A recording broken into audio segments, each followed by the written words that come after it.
El fantasma de Canterville por Oscar Wilde. Capítulo 1. Cuando Mr. Hiram B. Otis, el ministro de América, compró Canterville Chase, todo el mundo le dijo que cometía una gran necedad, porque la finca estaba embrujada. Hasta el mismo Lord Canterville, como hombre de la más escrupulosa honradez, se creyó en el deber de participárselo a Mr. Otis cuando llegaron a discutir las condiciones. Nosotros mismos, Dijo Lord Canterville, nos hemos resistido en absoluto a vivir en ese sitio desde la época en que mi tía abuela, la duquesa de Bolton, tuvo un desmayo del que nunca se repuso por completo, motivado por el espanto que experimentó al sentir que dos manos de esqueleto se posaban sobre sus hombros estando vistiéndose para cenar. Me creo en el deber de decirle, Mr. Otis, que el fantasma ha sido visto por varios miembros de mi familia que viven actualmente, así como por el rector de la parroquia, el reverendo Augusto Dampier, agregado del King's College de Oxford. Después del trágico accidente ocurrido a la duquesa, ninguna de las doncellas quiso quedarse en casa, y Lady Canterville no pudo ya conciliar el sueño a causa de los ruidos misteriosos que llegaban del corredor y de la biblioteca, Milord, respondió el ministro. adquiriré el inmueble y el fantasma bajo inventario. Llego de un país moderno, en el que podemos tener todo cuanto el dinero es capaz de proporcionar. Y esos mozos nuestros, jóvenes y avispados, que recorren de parte a parte el viejo continente, que se llevan los mejores actores de ustedes y sus mejores primadonas, estoy seguro de que si queda todavía un verdadero fantasma en Europa, vendrán a buscarlo enseguida para colocarlo en uno de nuestros museos públicos o para pasearle por los caminos como un fenómeno. El fantasma existe, me lo temo, Dijo Lord Canterville sonriendo. aunque quizá se resiste a las ofertas de los intrépidos empresarios de ustedes. Hace más de 3 siglos que se le conoce. Data con precisión de 1574 y no deja de mostrarse nunca cuando está a punto de ocurrir alguna defunción en la familia. Bah, los médicos de cabecera hacen lo mismo, Lord Canterville. Amigo mío, un fantasma no puede existir, y no creo que las leyes de la naturaleza admitan excepciones en favor de la aristocracia inglesa, Realmente son ustedes muy naturales en América. dijo Lord Canterville, que no acababa de comprender la última observación de Mr. Otis. Ahora bien, si le gusta a usted tener un fantasma en casa, mejor que mejor. Acuérdese únicamente de que yo le previne. Algunas semanas después se cerró el trato, y a fines de estación el ministro y su familia emprendieron el viaje a Canterville. Mistress Otis, que con el nombre de Miss Lucrecia R. Tappan, de la calle West 52, había sido una ilustre beldad de Nueva York. Era todavía una mujer guapísima, de edad regular, con unos ojos hermosos y un perfil soberbio. Muchas damas americanas, cuando abandonan su país natal, adoptan aires de persona atacada de una enfermedad crónica y se figuran que eso es uno de los sellos de distinción de Europa. Pero Mistress Otis no cayó nunca en ese error. Tenía una naturaleza magnífica y una abundancia extraordinaria de vitalidad. A decir verdad, era completamente inglesa bajo muchos aspectos, y hubiese podido citársela en buena lid para sostener la tesis de que lo tenemos todo en común con América hoy día, excepto la lengua, como es de suponer. Su hijo mayor, bautizado con el nombre de Washington por sus padres, en un momento de patriotismo que él no cesaba de lamentar, era un muchacho rubio, de bastante buena figura, que se había erigido en candidato a la diplomacia, dirigiendo un cotillón en el casino de Newport durante 3 temporadas seguidas. Y aún en Londres pasaba por ser bailarín excepcional. Sus únicas debilidades eran las gardenias y la patria. Aparte de esto, era perfectamente sensato. Miss Virginia E. Otis era una muchachita de 15 años, esbelta y graciosa como un cervatillo, con un bonito aire de despreocupación en sus grandes ojos azules. Era una amazona maravillosa, y sobre su pony derrotó una vez en carreras al viejo Lord Bilton, dando 2 veces la vuelta al parque, ganándole por caballo y medio precisamente frente a la estatua de Aquiles, lo cual provocó un entusiasmo tan delirante en el joven duque de Cheshire, que la propuso acto continuo el matrimonio. y sus tutores tuvieron que expedirle aquella misma noche a Ayrton, bañado en lágrimas. Después de Virginia venían dos gemelos, conocidos de ordinario con el nombre de estrellas y bandas, porque se les encontraba siempre ostentándolas. Eran unos niños encantadores y, con el ministro, los únicos verdaderos republicanos de la familia. Como Canterville Chase está a 7 millas de Ascot, la estación más próxima, Mr. Otis telegrafió que fueran a buscarle en coche descubierto y emprendieron la marcha en medio de la mayor alegría. Era una noche encantadora de julio, en que el aire estaba aromado de olor a pinos. De cuando en cuando oíase a una paloma arrullándose con su voz más dulce, o entreveíase, entre la maraña y el frufru de los helechos, la pechuga de oro bruñido de algún faisán. Ligeras ardillas los espiaban desde lo alto de las hayas a su paso. Unos conejos corrían como exhalaciones a través de los matorrales o sobre los collados herbosos, levantando su rabo blanco. Sin embargo, no bien entraron en la avenida de Canterville Chase, el cielo se cubrió repentinamente de nubes. Un extraño silencio pareció invadir toda la atmósfera. Una gran bandada de cornejas cruzó calladamente por encima de sus cabezas, y antes de que llegasen a la casa ya habían caído algunas gotas. En los escalones se hallaba para recibirles una vieja, pulcramente vestida de seda negra con cofilla y delantal blancos. Era Mistress Umney, el ama de gobierno que Mistress Otis, a vivos requerimientos de Lady Canterville, accedió a conservar en su puesto. Hizo una profunda reverencia a la familia cuando echaron pie a tierra y dijo, con un singular acento de los buenos tiempos antiguos: Les doy la bienvenida a Canterville Chase. La siguieron atravesando un hermoso hall de estilo Tudor hasta la biblioteca, largo salón espacioso que terminaba en un ancho ventanal acristalado. Estaba preparado el té.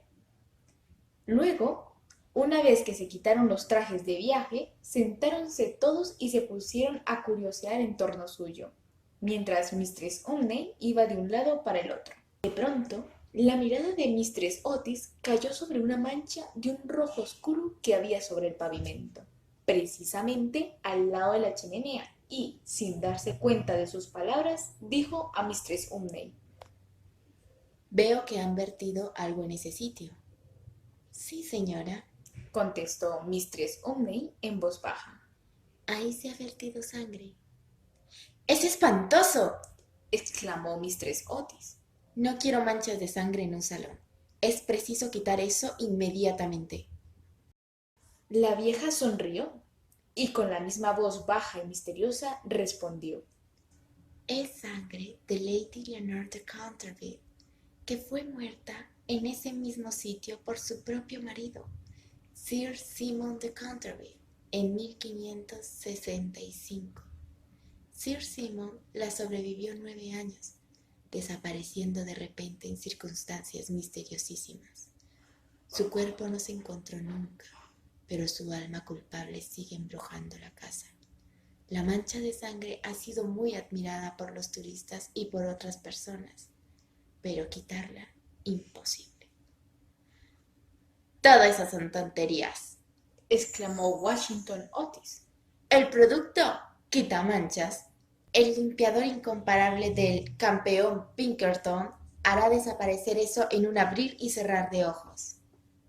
Y antes de que el ama de gobierno, aterrada, pudiera intervenir, ya se había arrodillado y frotaba vivamente el entarimado con una barrita de una sustancia parecida al cosmético negro.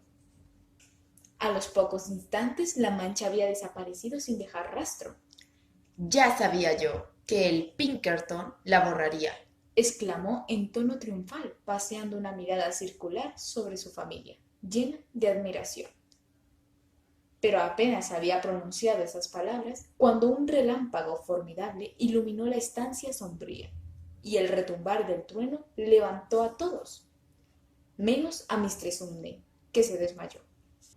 ¡Qué clima más atroz!, dijo tranquilamente el ministro, encendiendo un largo veguero.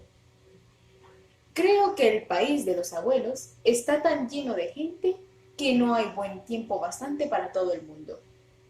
Siempre opiné que lo mejor que pueden hacer los ingleses es emigrar, Querido Iram, replicó Mistress Otis. ¿qué podemos hacer con una mujer que se desmaya? Descontaremos eso de su salario en caja. Así no se volverá a desmayar. En efecto, Mistress Umney no tardó en volver en sí. Sin embargo, veíase que estaba conmovida hondamente, y con voz solemne advirtió a Mistress Otis que debía esperarse algún disgusto en la casa. Señores, he visto con mis propios ojos algunas cosas que pondrían los pelos de punta a cualquier cristiano. Y durante noches y noches no he podido pegar los ojos a causa de los hechos terribles que pasaban. A pesar de lo cual, Mr. Otis y su esposa aseguraron vivamente a la buena mujer que no tenían miedo ninguno de los fantasmas. La vieja ama de llaves, después de haber impetrado la bendición de la providencia sobre sus nuevos amos y de arreglárselas para que le aumentasen el salario, se retiró a su habitación renqueando. Capítulo 2. La tempestad se desencadenó durante toda la noche, pero no produjo nada extraordinario.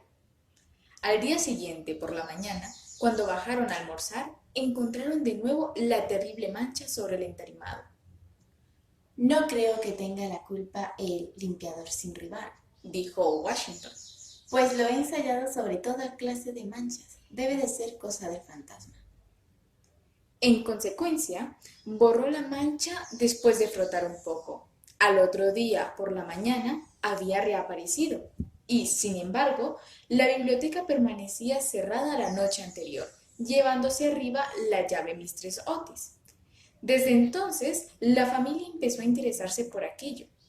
Mr. Otis se hallaba a punto de creer que había estado demasiado dogmático negando la existencia de los fantasmas.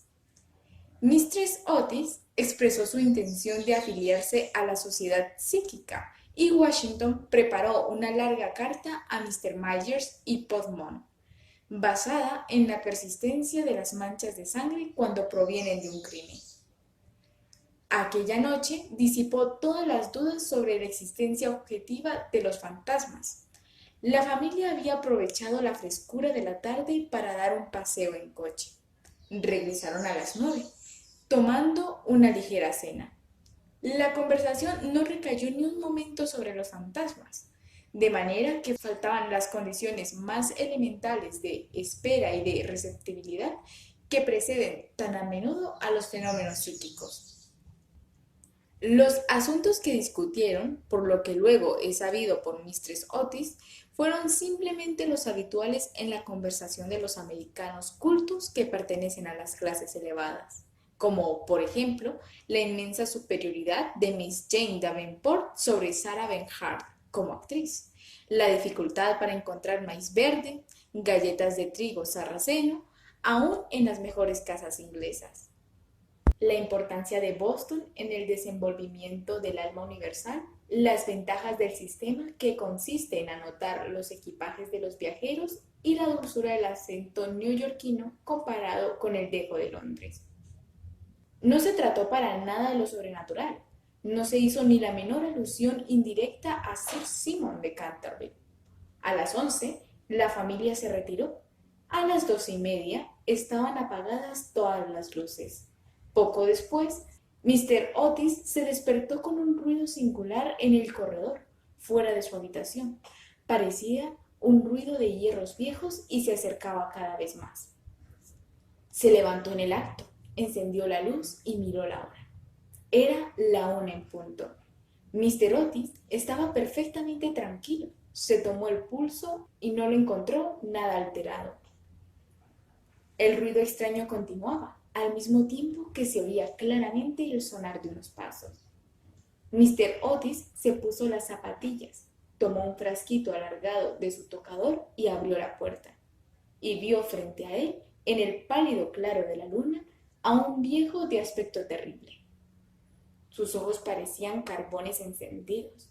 Una larga cabellera gris caía en mechones revueltos sobre sus hombros. Sus ropas, de corte anticuado, estaban manchadas y en jirones.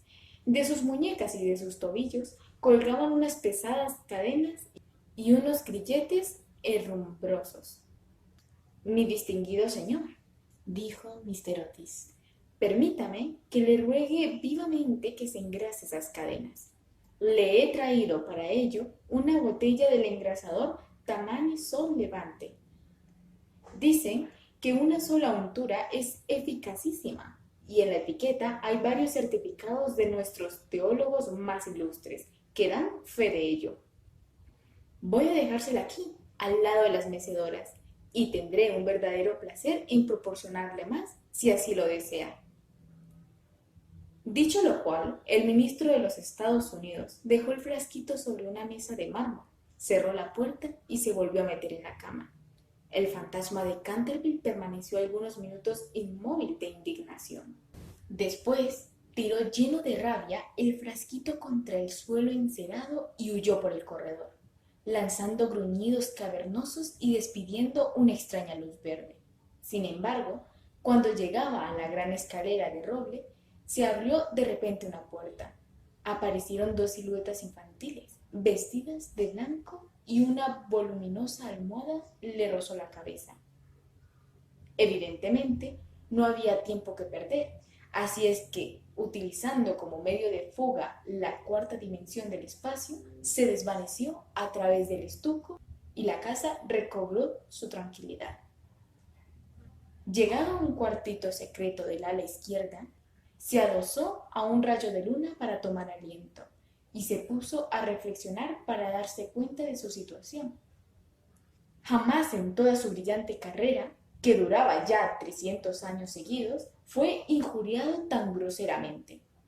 Se acordó de la duquesa viuda, en quien provocó una crisis de terror, estando mirándose al espejo cubierta de brillantes y de encajes, de las 4 doncellas a quienes había enloquecido, produciéndoles convulsiones histéricas solo con hacer las visajes entre las cortinas de una de las habitaciones destinadas a invitados, del rector de la parroquia, cuya vela apagó de un soplo cuando volvía el buen señor de la biblioteca a una hora avanzada, y que desde entonces se convirtió en mártir de toda clase de alteraciones nerviosas, de la vieja señora de Tremouillac, que al despertarse a medianoche le vio sentado en un sillón al lado de la lumbre, en forma de esqueleto, entretenido en leer el diario que redactaba ella de su vida, y que, de resultas de la impresión, tuvo que guardar cama durante 6 meses, víctima de un ataque cerebral. Una vez curada, se reconcilió con la Iglesia y rompió toda clase de relaciones con el señalado escéptico Monsieur de Voltaire. Recordó igualmente la noche terrible en que el bribón de Lord Canterville fue hallado agonizante en su tocador, con una sota de espadas hundida en la garganta, viéndose obligado a confesar que por medio de aquella carta había timado la suma de 10.000 libras a Carlos Foss, en casa de Crockford, y juraba que aquella carta se la hizo tragar el fantasma. Todas sus grandes hazañas le volvían a la mente.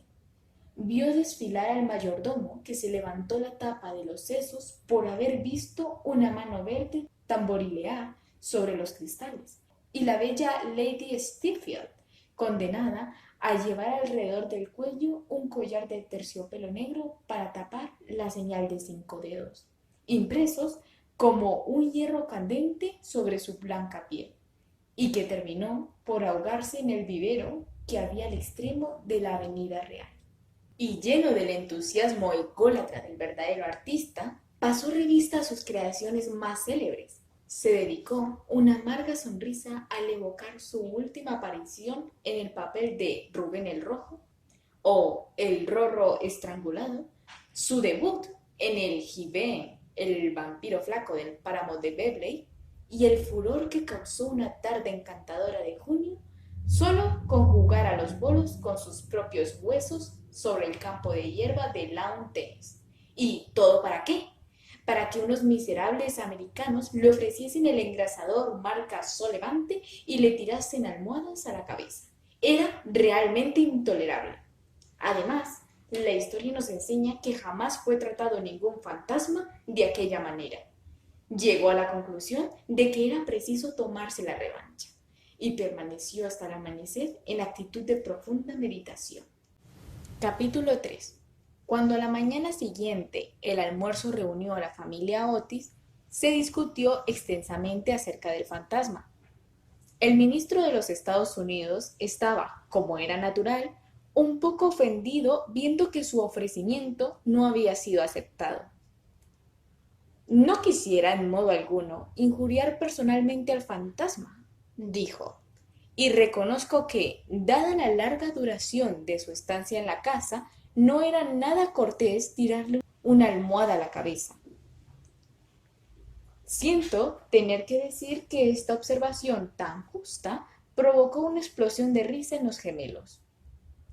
Pero, por otro lado, prosiguió Mr. Otis, si se empeña, sin más ni más, en no hacer uso del engrasador marca Sol Levante, nos veremos precisados a quitarle las cadenas.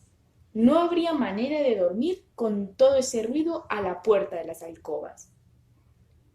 Pero, sin embargo, en el resto de la semana no fueron molestados. Lo único que les llamó la atención fue la reaparición continua de la mancha de sangre sobre el parquet de la biblioteca.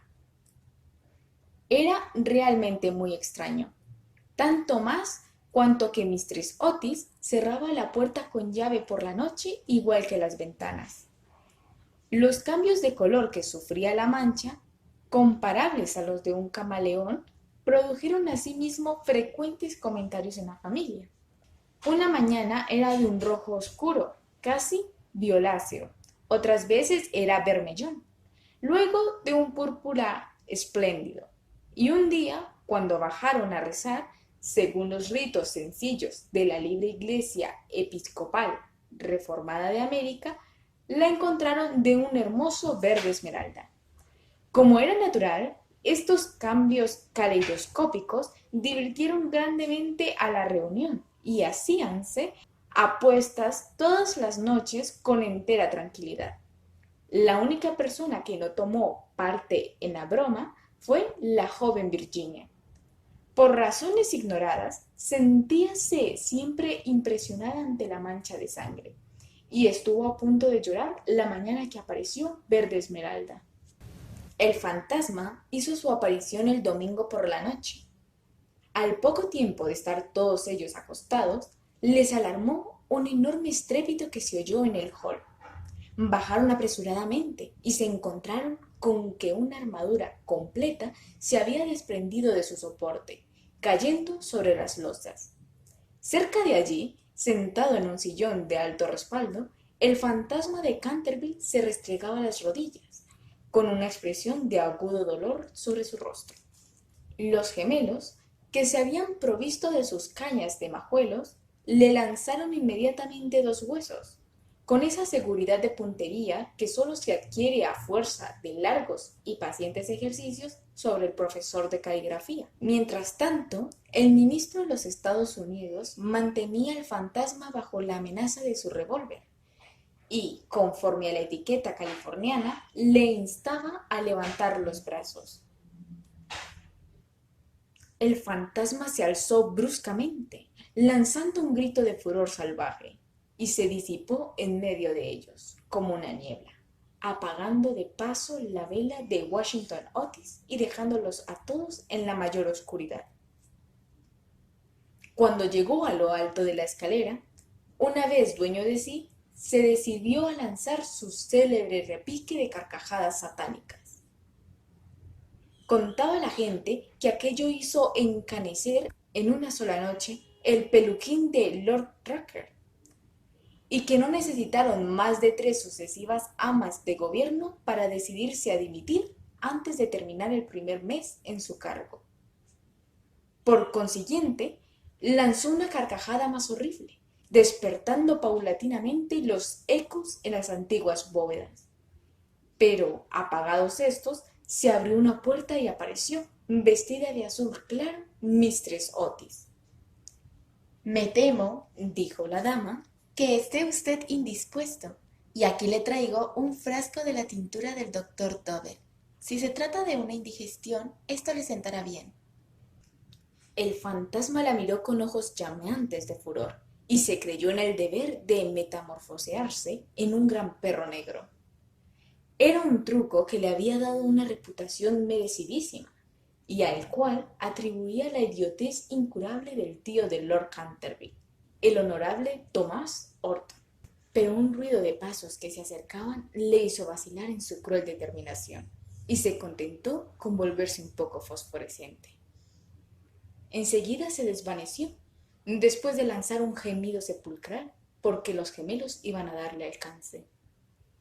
Una vez en su habitación, sintióse destrozado, presa de la agitación más violenta. La ordinariez de los gemelos, el grosero materialismo de Mistress Otis, todo aquello resultaba realmente vejatorio, pero lo que más le humillaba era no tener ya fuerzas para llevar una armadura. Contaba con hacer impresión aún en unos americanos modernos, con hacerles estremecer a la vista de un espectro acorazado, ya que no por motivos razonables, al menos por deferencia hacia su poeta nacional Longfellow, cuyas poesías, delicadas y atrayentes, habíanle ayudado con frecuencia a matar el tiempo, mientras los Canterville estaban en Londres.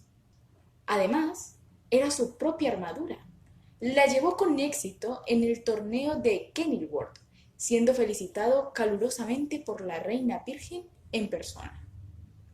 Pero cuando quiso ponérsela, quedó aplastado por completo con el peso de la enorme coraza y del yelmo de acero, y se desplomó pesadamente sobre las losas de piedra, despellejándose las rodillas y contusionándose la muñeca derecha. Durante varios días estuvo malísimo y no pudo salir de su morada más que lo necesario para mantener en buen estado la mancha de sangre. No obstante lo cual, a fuerza de cuidados acabó por restablecerse y decidió hacer una tercera tentativa para aterrorizar al ministro de los Estados Unidos y a su familia. Eligió para su reaparición en escena el viernes 17 de agosto, consagrando gran parte del día a pasar revista a sus trajes. Su elección recayó, al fin, en un sombrero de ala levantada por un lado y caída del otro, con una pluma roja, en un sudario deshilachado por las mangas y el cuello, y por último en un puñal mohoso. Al atardecer estalló una gran tormenta. El viento era tan fuerte que sacudía y cerraba violentamente las puertas y ventanas de la vetusta casa. Realmente aquel era el tiempo que le convenía. He aquí lo que pensaba hacer. Iría sigilosamente a la habitación de Washington Otis, le musitaría unas frases ininteligibles, quedándose al pie de la cama, y le hundiría 3 veces seguidas el puñal en la garganta, a los sones de una música apagada. Odiaba sobre todo a Washington, porque sabía perfectamente que era él quien acostumbraba a quitar la famosa mancha de sangre de Canterville, empleando el limpiador incomparable de Pinkerton. Después de reducir al temerario, al despreocupado joven entraría en la habitación que ocupaba el ministro de los Estados Unidos y su mujer. Una vez allí, colocaría una mano viscosa sobre la frente de Mistress Otis y al mismo tiempo murmuraría con voz sorda al oído del ministro tembloroso los secretos terribles del osario. En cuanto a la pequeña Virginia, aún no tenía decidido nada. No lo había insultado nunca.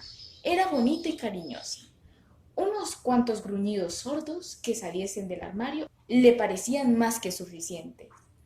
Y, si no bastaban para despertarla, llegaría hasta tirarla de la puntita de la nariz con sus dedos rígidos por la parálisis.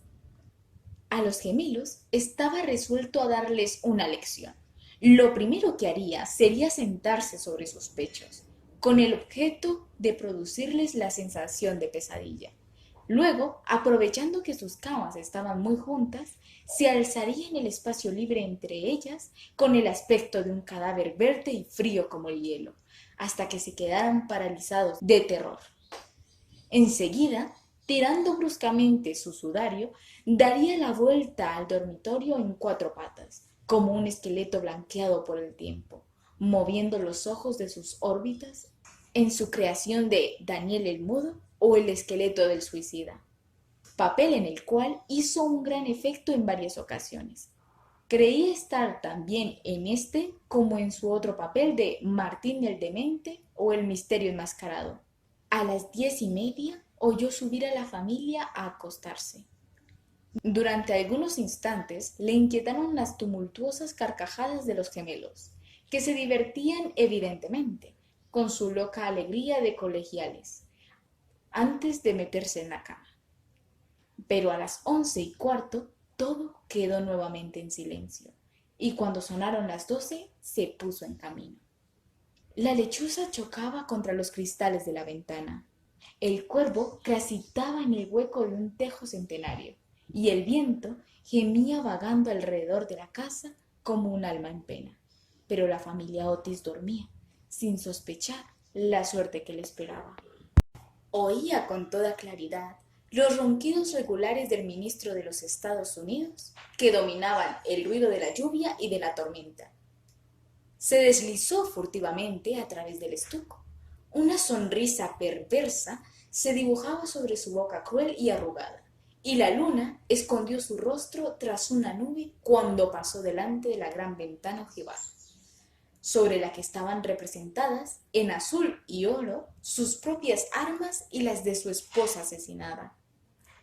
Seguía andando siempre, deslizándose como una sombra funesta, que parecía hacer retroceder de espanto a las mismas tinieblas en su camino. En un momento dado le pareció oír que alguien le llamaba. Se detuvo, pero era tan solo un perro, que ladraba en la granja roja. Prosiguió su marcha, refunfuñando extraños juramentos del siglo XVI y blandiendo de cuando en cuando el puñal enmohecido en el aire de medianoche. Por fin llegó a la esquina del pasillo que conducía a la habitación de Washington. Allí hizo una breve parada. El viento agitaba en torno de su cabeza sus largos mechones grises y ceñía en pliegues grotescos y fantásticos el horror indecible del fúnebre sudario. Sonó entonces el cuarto en el reloj. Comprendió que había llegado el momento. Se dedicó una risotada y dio la vuelta a la esquina, pero apenas lo hizo retrocedió, lanzando un gemido lastimero de terror y escondiendo su cara lívida entre sus largas manos huesosas. Frente a él había un horrible espectro, inmóvil como una estatua, monstruoso como la pesadilla de un loco. La cabeza del espectro era pelada y reluciente, su faz redonda, carnosa y blanca. Una risa horrorosa parecía retorcer sus rasgos en una mueca eterna. Por los ojos brotaba a oleadas una luz escarlata. La boca tenía el aspecto de un ancho pozo de fuego y una vestidura horrible, como la de él, como la del mismo Simón. Envolvía con su nieve silenciosa aquella forma gigantesca. Sobre el pecho tenía colgado un cartel con una inscripción en caracteres extraños y antiguos. Quizá era un rótulo infamante, donde estaban escritos delitos espantosos, una terrible lista de crímenes. Tenía, por último, en su mano derecha una cimitarra de acero resplandeciente. Como no había visto nunca fantasmas hasta aquel día, sintió un pánico terrible, y después de lanzar a toda prisa una segunda mirada sobre el monstruo atroz, regresó a su habitación, trompicando en el sudario que le envolvía. Cruzó la galería corriendo y acabó por dejar caer el puñal enmohecido en las botas de montar del ministro, donde lo encontró el mayordomo al día siguiente. Una vez refugiado en su retiro, se desplomó sobre un reducido catre de tijera, tapándose la cabeza con las sábanas. Pero, al cabo de un momento, el valor indomable de los antiguos Canterville se despertó en él y tomó la resolución de hablar al otro fantasma en cuanto amaneciese.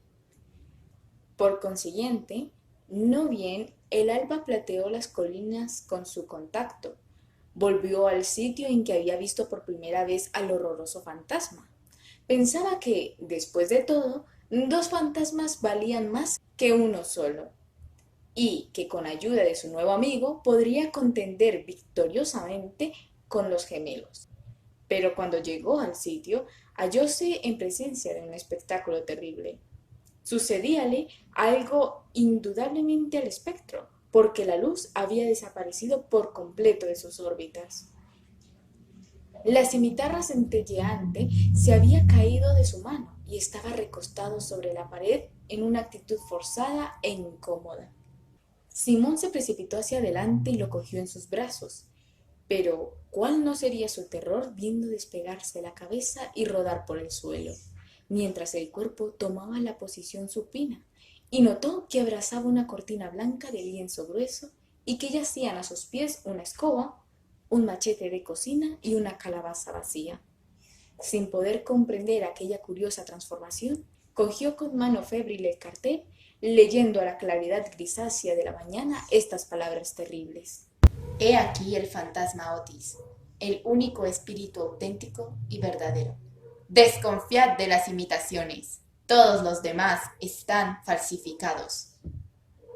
Y la entera verdad se le apareció como un relámpago. Había sido burlado, chasqueado, engañado. La expresión característica de los Canterville reapareció en sus ojos. Apretó las mandíbulas desdentadas y levantó por encima de su cabeza sus manos amarillas. Juró, según el ritual pintoresco de la antigua escuela, que cuando el gallo tocara por 2 veces el cuerno de su alegre llamada, se consumarían sangrientas hazañas, y el crimen, de callado paso, saldría de su retiro. No había terminado de formular este juramento terrible, cuando de una alquería lejana, de tejado de ladrillo rojo, salió el canto de un gallo. Lanzó una larga risotada, lenta y amarga, y esperó. Esperó una hora, y después otra, pero por alguna razón misteriosa no volvió a cantar el gallo. Por fin, a eso de las 7:30, la llegada de las criadas le obligó a abandonar su terrible guardia y regresó a su morada, con altivo paso, pensando en su juramento vano y en su vano proyecto fracasado. Una vez allí, consultó varios libros de caballería, cuya lectura le interesaba extraordinariamente, y pudo comprobar que el gallo cantó siempre 2 veces en cuantas ocasiones se recurrió a aquel juramento. Que el diablo se lleve a ese animal volátil, Murmuró. En otro tiempo hubiese caído sobre él con mi buena lanza, atravesándole el cuello y obligándole a cantar otra vez para mí, aunque reventara. Y dicho esto, se retiró a su confortable caja de plomo, y allí permaneció hasta la noche. Capítulo 4. Al día siguiente, el fantasma se sintió muy débil, muy cansado. Las terribles emociones de las 4 últimas semanas empezaban a producir su efecto. Tenía el sistema nervioso completamente alterado y temblaba al más ligero ruido. No salió de su habitación en 5 días y concluyó por hacer una concesión en lo relativo a la mancha de sangre del parquet de la biblioteca. Puesto que la familia Otis no quería verla, era indudablemente que no la merecía. Aquella gente estaba colocada a ojos vistas en un plano inferior de vida material, y era incapaz de apreciar el valor simbólico de los fenómenos sensibles. La cuestión de las apariciones de fantasmas y el desenvolvimiento de los cuerpos astrales era realmente para ellos cosa desconocida e indiscutiblemente fuera de su alcance. Pero, por lo menos, constituía para él un deber ineludible mostrarse en el corredor una vez a la semana y farfullar por la gran ventana ojival el primero y el tercer miércoles de cada mes. No veía ningún medio digno de sustraerse a aquella obligación. Verdad es que su vida fue muy criminal, pero, quitando eso, era hombre muy concienzudo en todo cuanto se relacionaba con lo sobrenatural. Así pues, los 3 sábados siguientes atravesó, como de costumbre, el corredor entre 12 de la noche y 3 de la madrugada, tomando todas las precauciones posibles para no ser visto ni oído. Se quitaba las botas, pisaba lo más ligeramente que podía sobre las viejas maderas carcomidas. Envolvíase en una gran capa de terciopelo negro y no dejaba de usar el engrasador Solevante para engrasar sus cadenas. Me veo precisado a reconocer que solo después de muchas vacilaciones se decidió a adoptar este último medio de protección. Pero, al fin, una noche, mientras cenaba la familia, se deslizó en el dormitorio de Mistress Otis y se llevó el frasquito.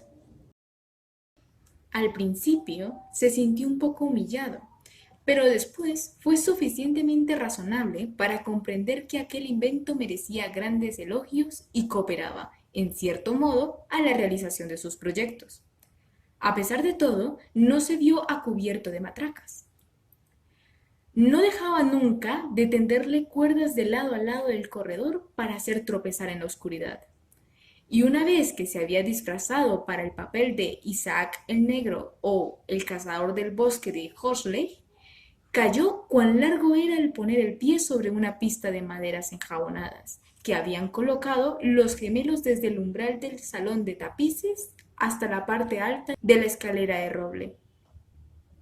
Esta última afrenta le dio tal rabia que decidió hacer un esfuerzo para imponer su dignidad y consolidar su posición social, y formó el proyecto de visitar a la noche siguiente a los insolentes chicos de Eton, en su célebre papel de Ruperto el Temerario o el Conde sin Cabeza.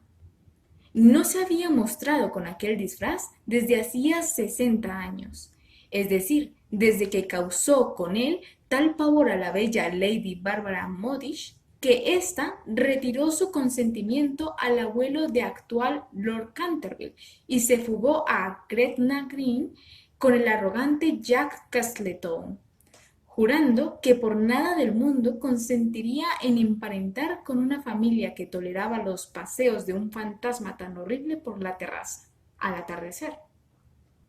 El pobre Jack fue al poco tiempo muerto en duelo por Lord Canterville en la pradera de Wandsworth, y Lady Bárbara murió de pena en Tunbridge Wells antes de terminar el año.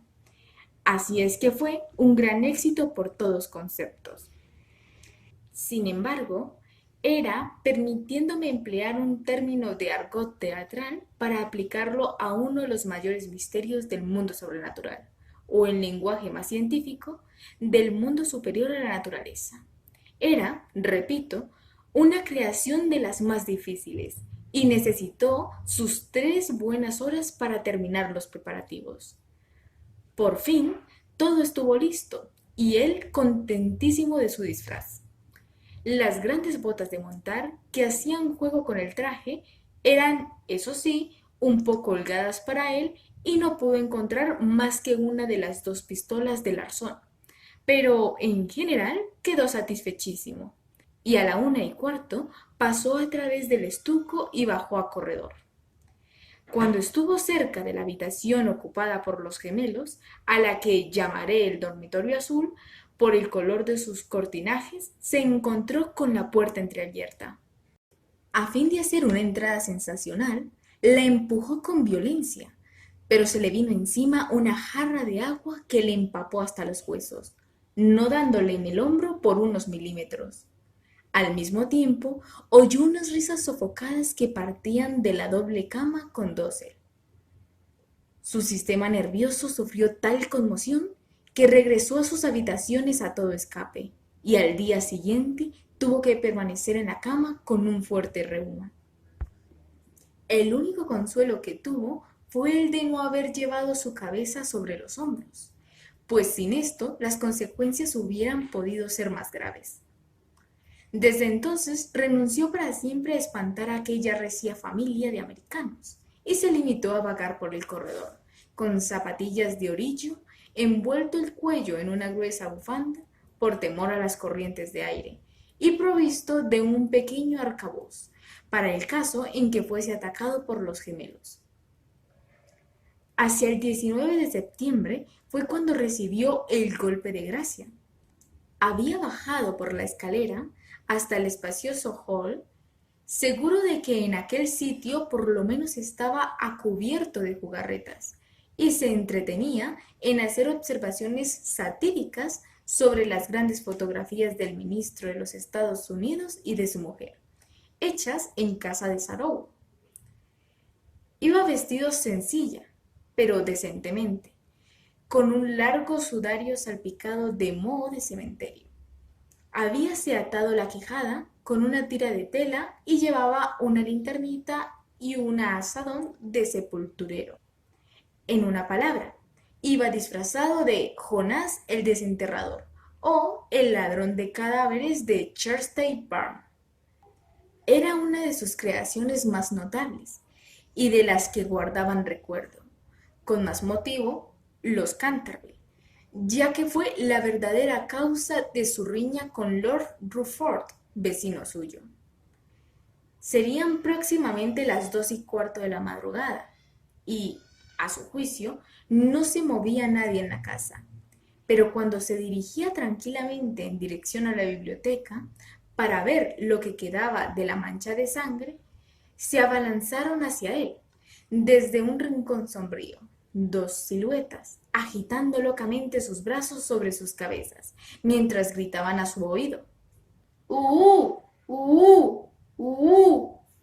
Lleno de pánico, cosa muy natural en aquellas circunstancias, se precipitó hacia la escalera, pero entonces se encontró frente a Washington Otis, que le esperaba armado con la regadera del jardín, de tal modo que, cercado por sus enemigos, casi acorralado, tuvo que evaporarse en la gran estufa de hierro colado, que, afortunadamente para él, no estaba encendida, y abrirse paso hasta sus habitaciones por entre tubos y chimeneas, llegando a su refugio en el tremendo estado en que lo pusieron la agitación, el hollín y la desesperación. Desde aquella noche no volvió a vérsele nunca de expedición nocturna. Los gemelos se quedaron muchas veces en acecho para sorprenderle, sembrando de cáscara de nuez los corredores todas las noches, con gran molestia de sus padres y criados, pero fue inútil. Su amor propio estaba profundamente herido, sin duda, y no quería mostrarse. En vista de ello, Mr. Otis se puso a trabajar en su gran obra sobre la historia del Partido Demócrata, obra que había empezado 3 años antes. Mistress Otis organizó un clam bake extraordinario, del que se habló en toda la comarca. Los niños se dedicaron a jugar a la barra, al écarté, al póker y a otras diversiones nacionales de América. Virginia dio paseos a caballo por las carreteras, en compañía del duquesito de Cheshire, que se hallaba en Canterville pasando su última semana de vacaciones. Todo el mundo se figuraba que el fantasma había desaparecido, hasta el punto de que Mr. Otis escribió una carta a Lord Canterville para comunicárselo, y recibió en contestación otra carta en la que éste le testimoniaba el placer que le producía la noticia, y enviaba sus más sinceras felicitaciones a la digna esposa del ministro. Pero los Otis se equivocaban.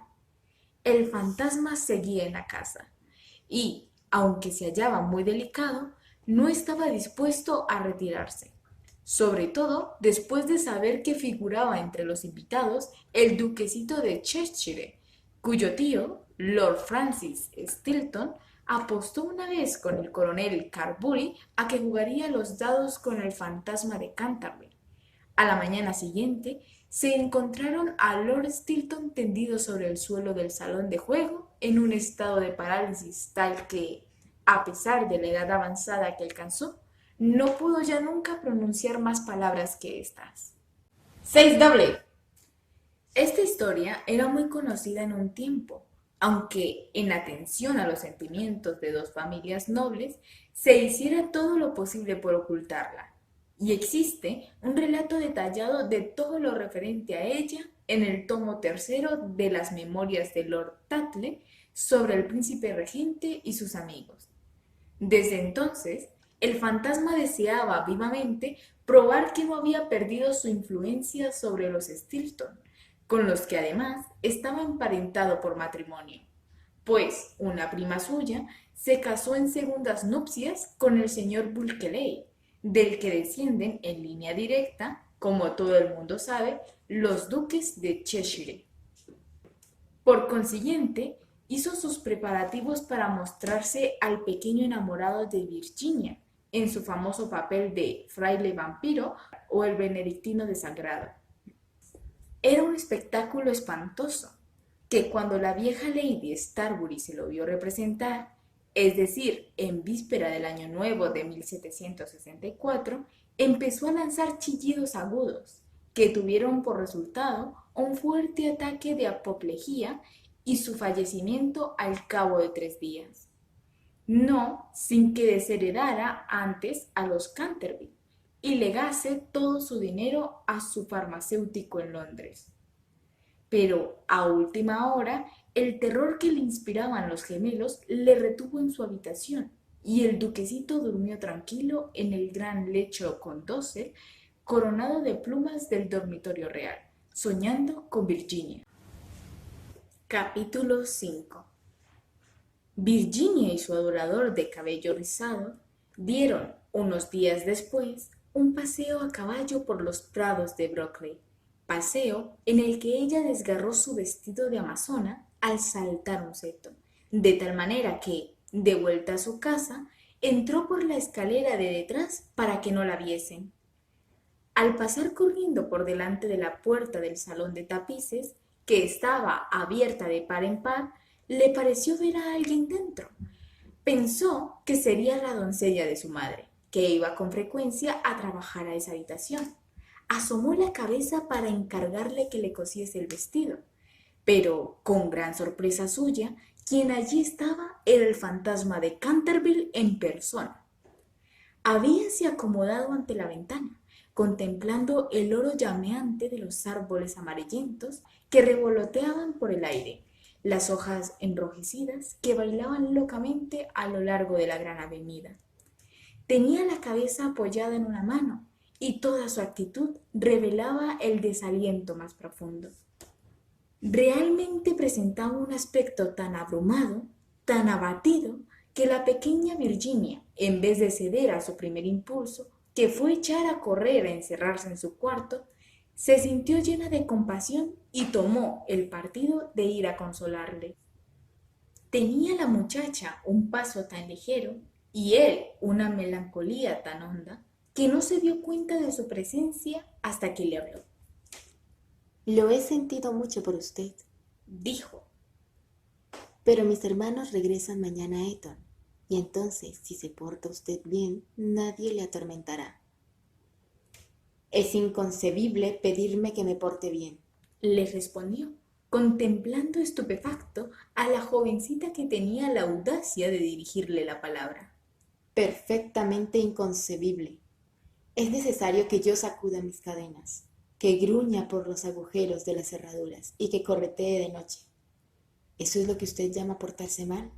No tengo otra razón de ser. Eso no es una razón de ser. En sus tiempos fue usted muy malo. ¿Sabe? Mistress Umney nos dijo el día que llegamos que usted mató a su esposa. Sí, lo reconozco, respondió incautamente el fantasma. Pero era un asunto de familia y nadie tenía que meterse. Está muy mal matar a nadie, Dijo Virginia, que a veces adoptaba un bonito gesto de gravedad puritana, heredado quizás de algún antepasado venido de Nueva Inglaterra. Ah, no puedo sufrir la severidad barata de la moral abstracta. Mi mujer era feísima. No almidonaba nunca lo bastante mis puños y no sabía nada de cocina. Mire usted, un día había yo cazado un soberbio ciervo en los bosques de Hosley, un hermoso macho de 2 años.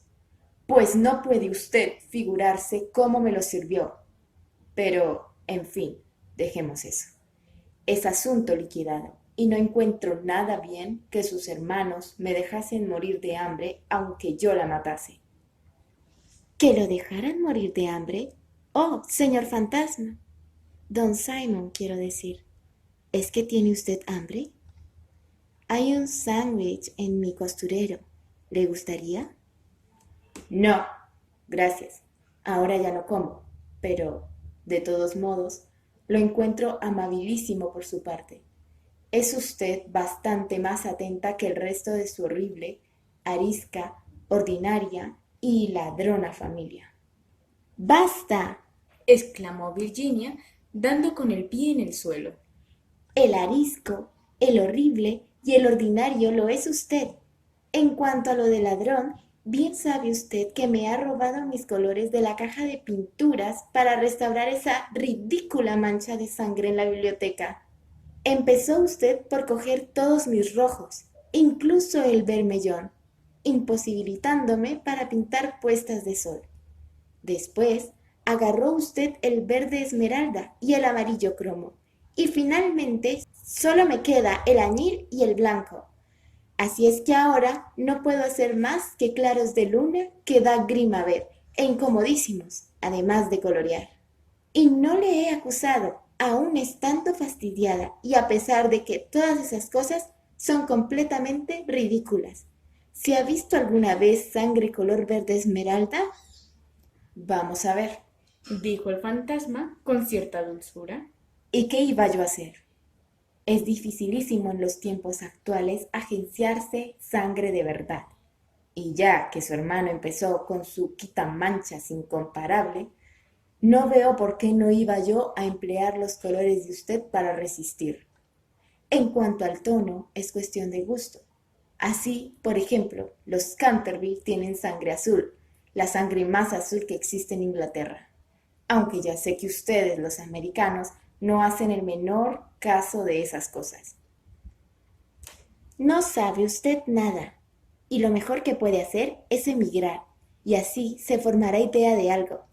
Mi padre tendrá un verdadero gusto en proporcionarle un pasaje gratuito. Y, aunque haya derechos de puertas elevadísimos sobre toda clase de cosas, no le pondrán dificultades en la aduana. Y una vez en New York, puede usted contar con un gran éxito. Conozco infinidad de personas que darían $100,000 por tener antepasados y que sacrificarían mayor cantidad aún por tener un fantasma de familia. Creo que no me divertiría mucho en América. Quizás se deba a que allí no tenemos ni ruinas ni curiosidades. Dijo burlonamente Virginia. ¿Qué curiosidades ni qué ruinas? Contestó el fantasma. Tienen ustedes su marina y sus modales. Buenas noches. Voy a pedir a papá que conceda a los gemelos una semana más de vacaciones. No se vaya, Miss Virginia, se lo suplico. Exclamó el fantasma. Estoy tan solo y soy tan desgraciado que no sé qué hacer. Quisiera ir a acostarme y no puedo. Pues es inconcebible. No tiene usted más que meterse en la cama y apagar la luz. Algunas veces es dificilísimo permanecer despierto, sobre todo en una iglesia. Pero, en cambio, dormir es muy sencillo. Ya ve usted, los gemelos saben dormir admirablemente y no son de los más listos. Hace 300 años que no duermo, dijo el anciano tristemente, haciendo que Virginia abriese mucho sus hermosos ojos azules, llenos de asombro. Hace ya 300 años que no duermo, así es que me siento cansadísimo. Virginia adoptó un grave continente y sus finos labios se movieron como pétalos de rosa. Se acercó y arrodillándose al lado del fantasma, contempló su rostro envejecido y arrugado. Pobrecito fantasma. Profirió a media voz. ¿Y no hay ningún sitio donde pueda usted dormir? Allá lejos, pasando el pinar. Respondió él en voz baja y soñadora. Hay un jardincito. La hierba crece en él alta y espesa. Allí pueden verse las grandes estrellas blancas de la cícuta. Allí el ruiseñor canta toda la noche, canta toda la noche. Y la luna de cristal helado deja caer su mirada, y el tejo extiende sus brazos de gigante sobre los durmientes. Los ojos de Virginia se empañaron de lágrimas y sepultó la cara entre sus manos. ¿Se refiere usted al jardín de la muerte?, murmuró. Sí, de la muerte, que debe ser hermosa. Descansar en la blanda tierra oscura, mientras las hierbas se balancean encima de nuestra cabeza, y escuchar el silencio, no tener ni ayer ni mañana, olvidarse del tiempo y de la vida, morar en paz. Usted puede ayudarme, usted puede abrirme de par en par las puertas de la muerte, porque el amor le acompaña a usted siempre, y el amor es más fuerte que la muerte. Virginia tembló. Un estremecimiento helado recorrió todo su ser, y durante unos instantes hubo un gran silencio. Parecíale vivir un sueño terrible. Entonces el fantasma habló de nuevo, con una voz que resonaba como los suspiros del viento. ¿Ha leído usted alguna vez la antigua profecía que hay sobre las vidrieras de la biblioteca? Oh, muchas veces. Exclamó la muchacha, levantando los ojos. La conozco muy bien. Está pintada con unas curiosas letras doradas y se lee con dificultad. No tiene más que estos 6 versos. Cuando una joven rubia logra hacer brotar una oración de los labios del pecador, cuando el almendro estéril de fruto y una niña deje correr su llanto, entonces toda la casa recobrará la tranquilidad y volverá la paz a Canterville. Pero no sé lo que significan. Significan que tiene usted que llorar conmigo mis pecados, porque no tengo lágrimas, y que tiene usted que rezar conmigo por mi alma, porque no tengo fe. Y entonces, si ha sido usted siempre dulce, buena y cariñosa, el ángel de la muerte se apoderará de mí. Verá usted seres terribles en las tinieblas, y voces funestas murmurarán en sus oídos, pero no podrán hacerle ningún daño, porque contra la pureza de una niña no pueden nada las potencias infernales. Virginia no contestó, y el fantasma retorcíase las manos en la violencia de su desesperación, sin dejar de mirar la rubia cabeza inclinada. De pronto se irguió la joven, muy pálida, con un fulgor en los ojos. No tengo miedo, Dijo con voz firme. y rogaré al ángel que se apiade de usted. Levantóse el fantasma de su asiento, lanzando un débil grito de alegría. Cogió la blonda cabeza entre sus manos, con una gentileza que recordaba los tiempos pasados, y la besó.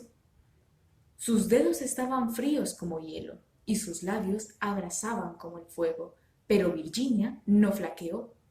Después la hizo atravesar la estancia sombría.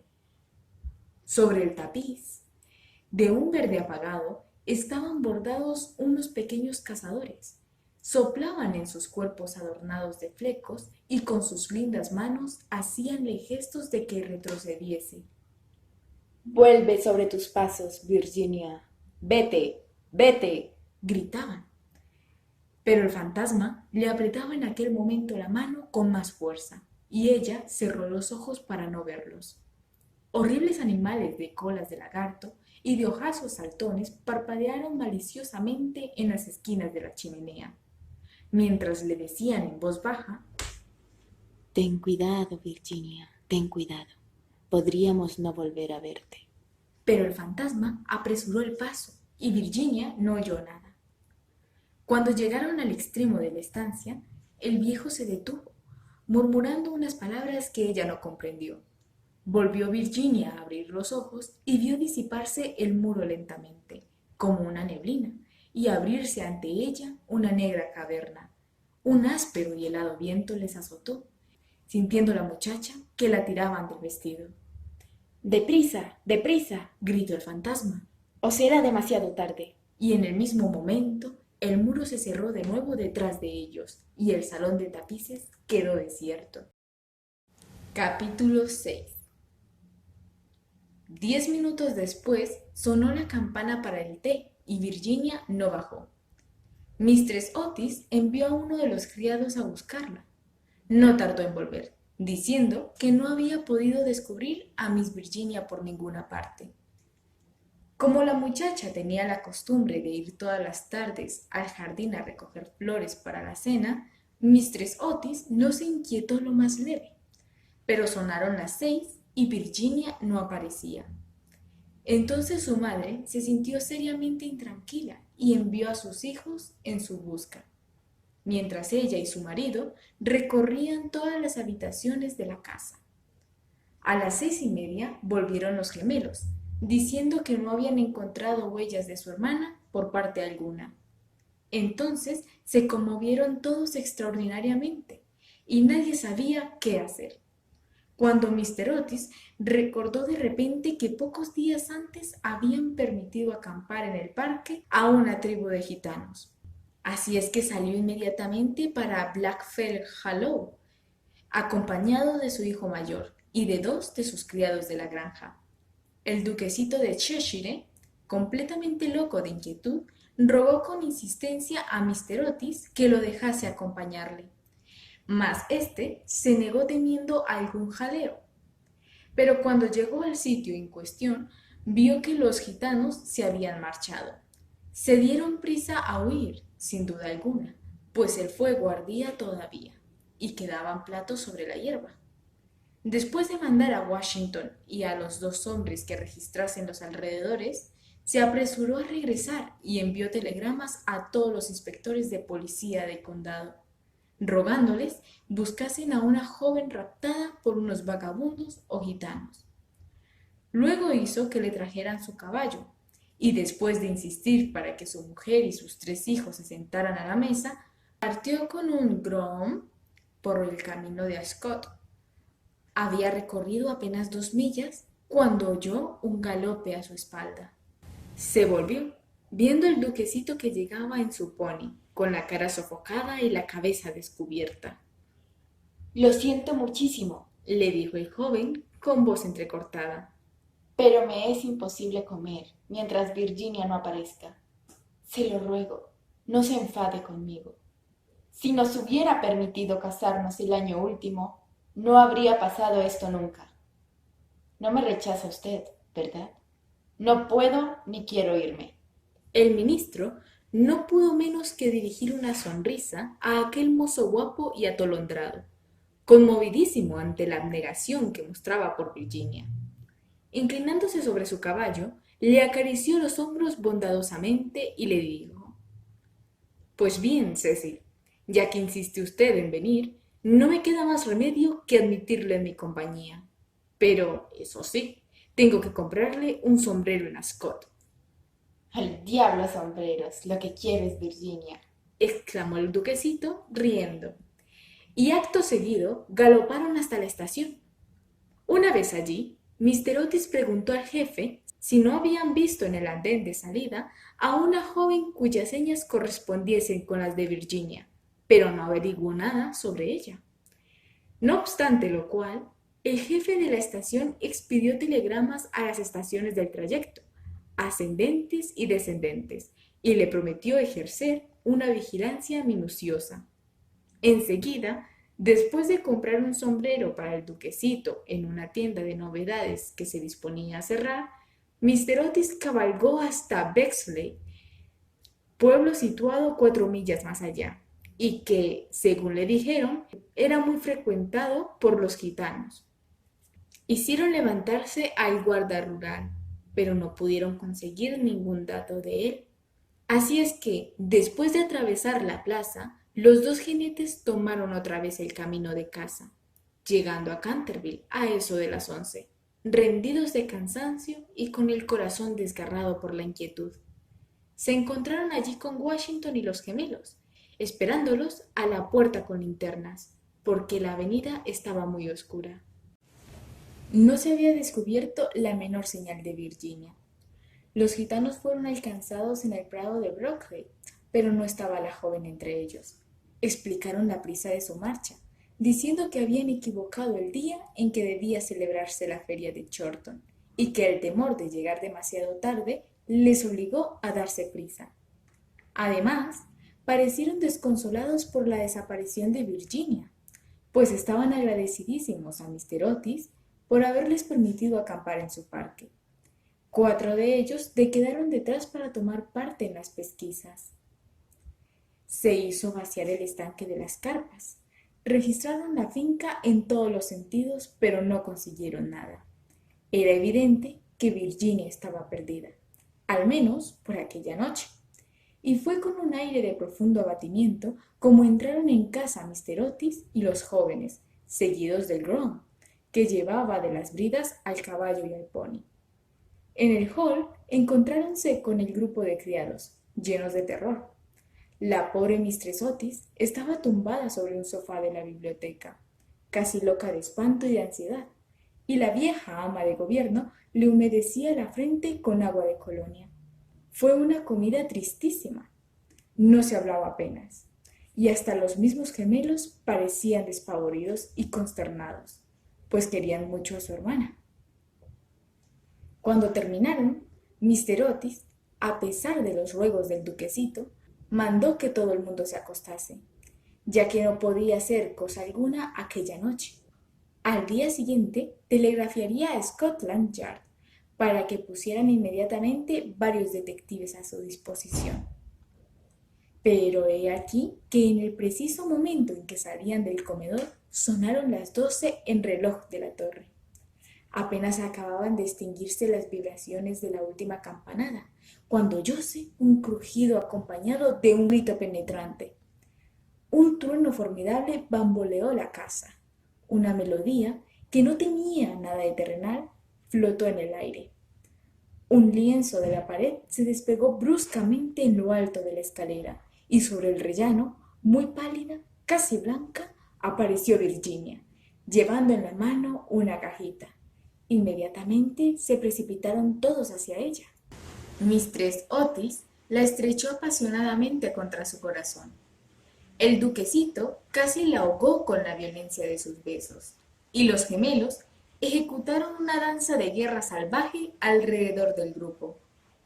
«¡Ah, hija mía! ¿Dónde te habías metido?», dijo Mr. Otis, bastante enfadado, creyendo que les había querido dar una broma a todos ellos. «Cecil y yo hemos registrado toda la comarca en busca tuya, y tu madre ha estado a punto de morirse de espanto. No vuelvas a dar bromitas de ese género a nadie». ¡Menos al fantasma! ¡Menos al fantasma!, gritaron los gemelos, continuando sus cabriolas. Hija mía querida, gracias a Dios que te hemos encontrado.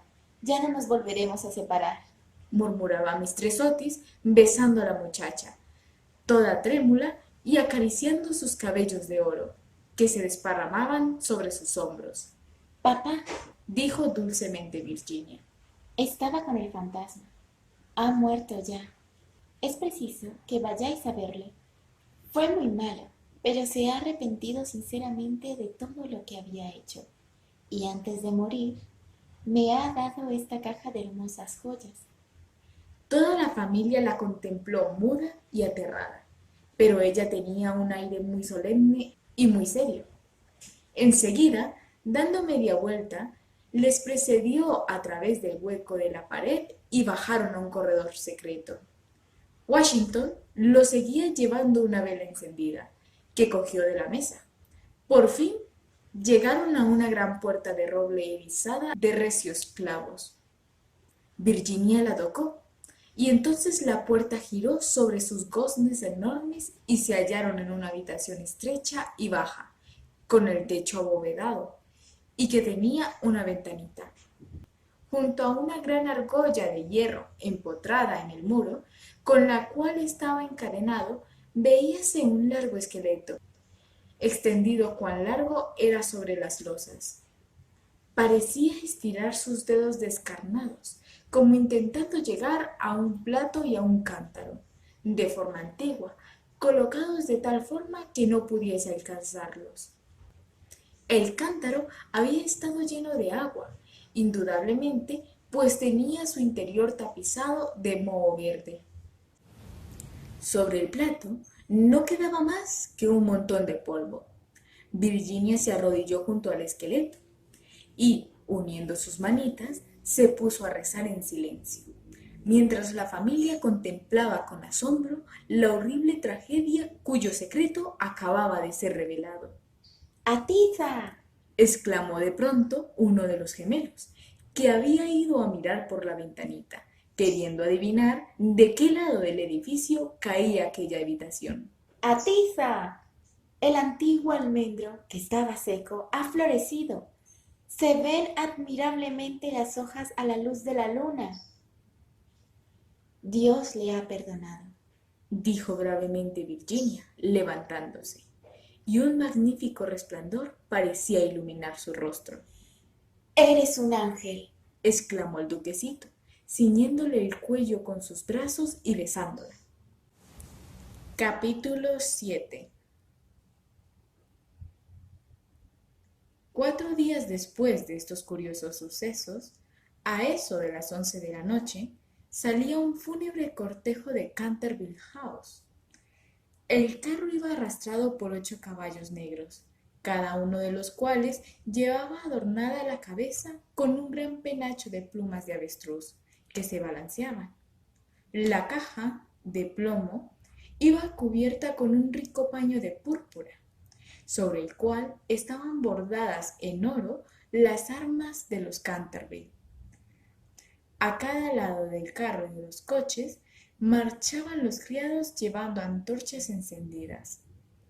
Toda aquella comitiva tenía un aspecto grandioso e impresionante. Lord Canterville presidía el duelo. Había venido del país de Gales expresamente para asistir al entierro y ocupaba el primer coche, con la pequeña Virginia. Después iban el ministro de los Estados Unidos y su esposa, y detrás Washington y los 2 muchachos. En el último coche iba Mistress Umney.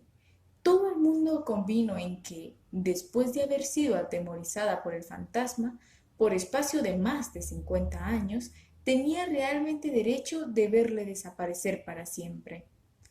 Cavaron una profunda fosa en un rincón del cementerio, precisamente bajo el tejo centenario, y dijo las últimas oraciones del modo más patético el reverendo Augusto Dampier. Luego, al bajar la caja a la fosa, Virginia se adelantó, colocando encima de ella una gran cruz hecha con flores de almendro, blancas y rojas. En aquel momento salió la luna de detrás de una nube e inundó el cementerio con sus silenciosas oleadas de plata. Y de un bosquecillo cercano se elevó el canto de un ruiseñor. Virginia recordó la descripción que le hizo el fantasma del jardín de la muerte. Sus ojos se llenaron de lágrimas y apenas pronunció una palabra durante el regreso. A la mañana siguiente, antes que Lord Canterville partiese para la ciudad, Mistress Otis conferenció con él respecto de las joyas entregadas por el fantasma a Virginia. Eran soberbias, magníficas. Había, sobre todo, un collar de rubíes en una antigua montura veneciana, que era un espléndido trabajo del siglo XVI, y el conjunto representaba tal cantidad que Mr. Otis sentía vivos escrúpulos en permitir a su hija que se quedase con ellas. «Milord», dijo el ministro, «sé que en este país se aplica la mano muerta lo mismo a los objetos menudos que a las tierras. Y es evidente, evidentísimo para mí, que estas joyas deben quedar en poder de usted como legado de familia. Le ruego, por tanto, que consienta en llevárselas a Londres, considerándolas simplemente como una parte de su herencia que le fuera restituida en circunstancias extraordinarias. En cuanto a mi hija, no es más que una chiquilla, y hasta hoy, me complace decirlo, siente poco interés por estas futilezas de lujo superfluo. He sabido igualmente, por Mistress Otis, cuya autoridad no es despreciable en cosas de arte, dicho sea de paso, pues ha tenido la suerte de pasar varios inviernos en Boston, siendo muchacha, que esas piedras preciosas tienen un gran valor monetario y que si se pusieran en venta producirían una bonita suma. En estas circunstancias, Lord Canterville reconocerá usted, indudablemente, que no puedo permitir que queden en manos de ningún miembro de la familia.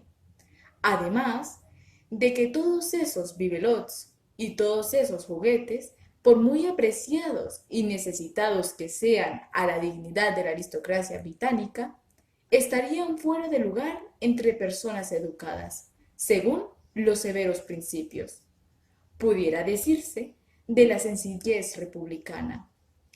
Quizá me atrevería a asegurar que Virginia tiene gran interés en que la deje usted la cajita que encierra esas joyas, en recuerdo de las locuras y el infortunio del antepasado.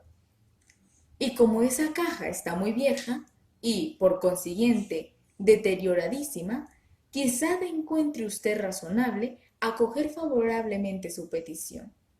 En cuanto a mí, confieso que me sorprende grandemente ver a uno de mis hijos demostrar interés por una cosa de la Edad Media.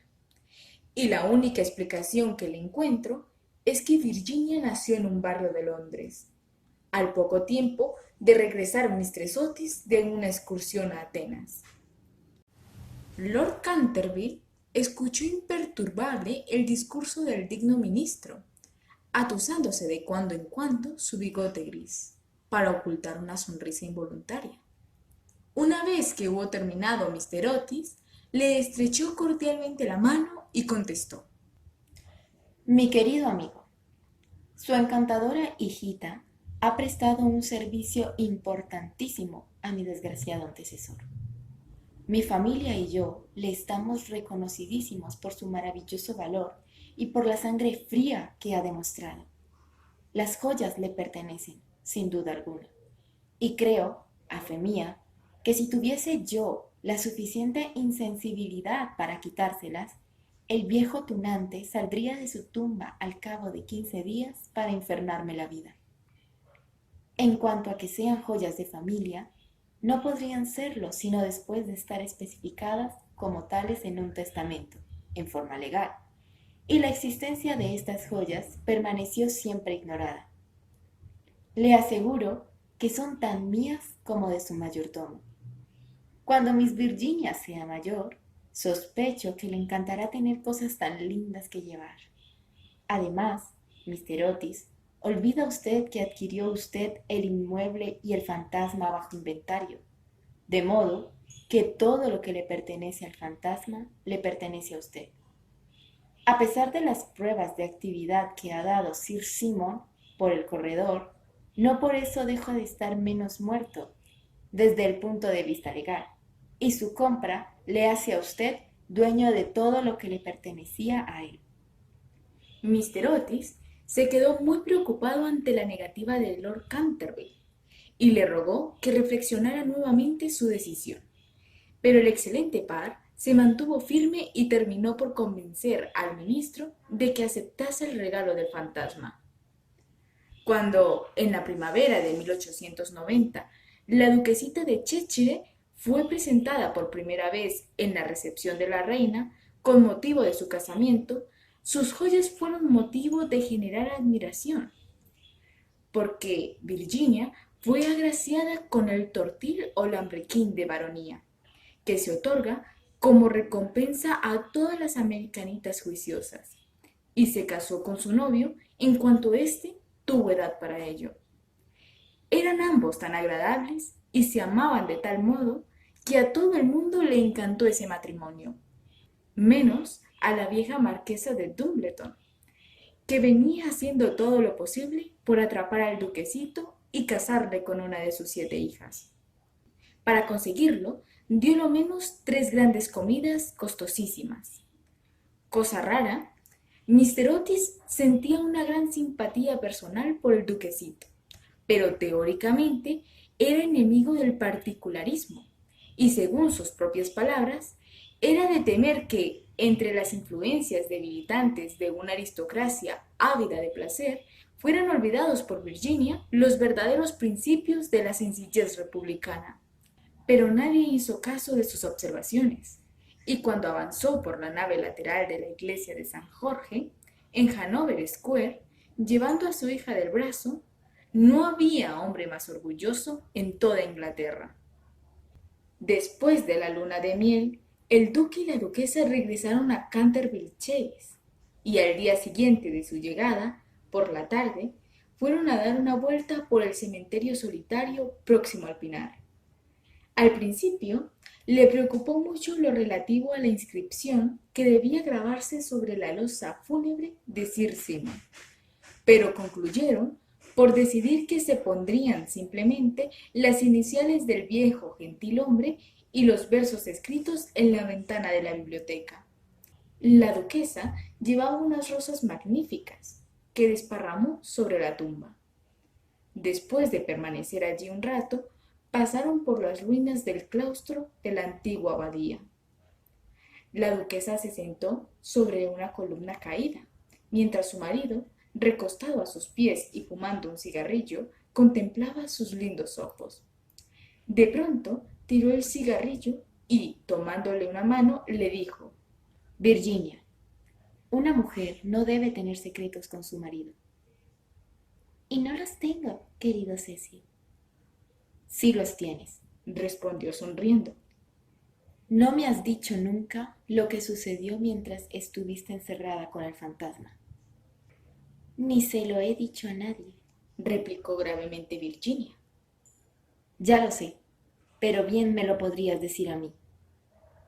Cecil, te ruego que no me lo preguntes. No puedo realmente decírtelo. Pobre Sir Simon, le debo mucho, ¿sí? No te rías, Cecil. Le debo mucho realmente. Me hizo ver lo que es la vida, lo que significa la muerte y por qué el amor es más fuerte que la muerte. El duque se levantó para besar amorosamente a su mujer. Puedes guardar tu secreto mientras yo posea tu corazón, dijo a media voz. Siempre fue tuyo.